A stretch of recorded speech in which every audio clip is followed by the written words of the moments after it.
Okay, So ready thank na, you. ready to mingle. Thank you. Thank you. Bye, Bea.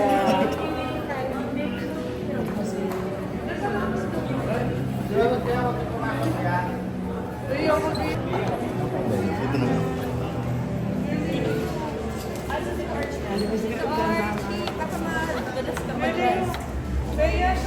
Sana naman, dalawin mo kami ni Mama.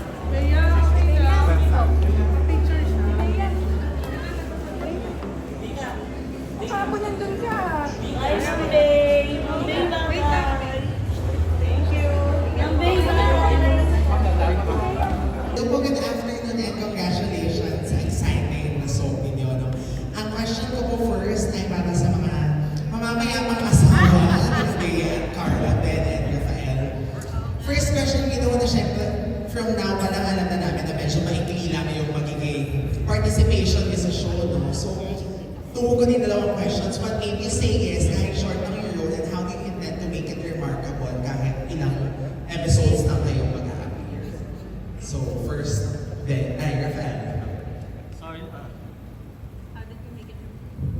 How did I make it remarkable? That's your Yes, question. and Hi everyone, what first made you say and yes? foremost. Hello, maraming salamat sa pagpunta ninyo dito. Of course, maraming salamat sa GMA for trusting me with this role. Pero more than anything talaga, sa bawat set na pinupunta mo, sa bawat character ko, it's always that same approach na I will do my best to understand the character and not judge him.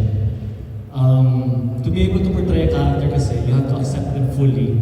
So, in-accept ko si Paco Palacios na fully dito, although sobrang halos hindi ako makapag-relate sa ugali niya.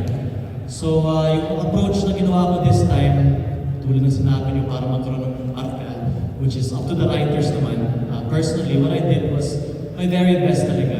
And ang weird kasi ng psychological complications ni Paco eh. So, I had to study up on some psychology para lang mag-gets ko kung bakit ganun ang tipong reaction ng isang klaseng tao na tulad ni Paco Palacios.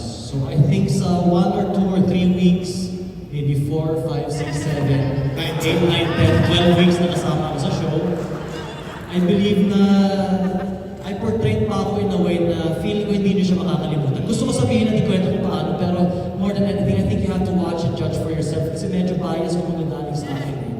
So I invite all of you to check it out kung paano kaming lahat kakaiba sa mga roles namin sa show na to. So, yun, with that, thank you so much. Yeah. Yeah, I don't think you're in this soap. You never really did because there's flashbacks. There's ways to write it. We're still be present. And yeah, tama. 9 weeks na. But again, when I accepted the role, I think the writing was on the wall. I mean, the title, Widow's War. When they said na husband ako ni Carla, I saw the title, Widows. Parang I accepted my fate. Yeah, you can't fight back, diba? But to make it memorable, just prepare. I think the writers did a really great job, especially with Hasan. I had so much fun playing on set. Some sa Bea, sa Carla. First time to work with Direk Sig on a soap. Nakaalala naman sila eh. So you really don't have to, as long as you're present, as long as you prepared your lines and you come in with what you're equipped with, gumaganda siya sa set. Lagi kami nag-attend, that's the best part where we get to play on set. And I think everyone here has probably a good career in writing as well. Kasi nga, I don't think we've had a scene na ang lumabas na dialogue ay yung nandun sa papel. I think everyone has been able to make it their own. And ang daming mga lines na wala sa papel. Maraming nuances, sabi nga Kuya dito na wala sa papel. And again, what's war without death? So, we're honored to be the ones to go first. But we never know.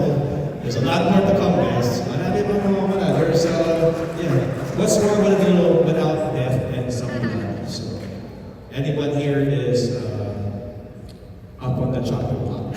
So, Okay, then follow-up question para sa inyong dalawa din. Kasi ang inabangan sa Widow's Web and Royal Blood, ay isa sa mga inabangan. Siyempre kung paano mamamatay yung papatayan, di ba? So, without spoiling too much, or baka naman pwede, baka may mga kwento kayo kung paano yung ginawa, yung eksena nila.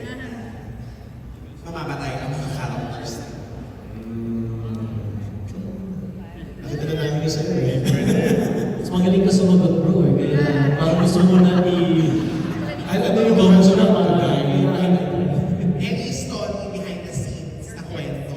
So you have to watch it. You really have to watch it. And it's not you would not expect it how. I mean, aside from yung nakita nyo na yung trailer niya, but who knows, maybe he's not dead there. You Pero don't know.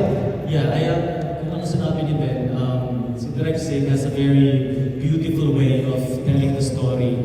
And without revealing too much, yung scenes kung saan mawawala ang mga character, they will be so significant na maalala na talaga. It's very beautifully done.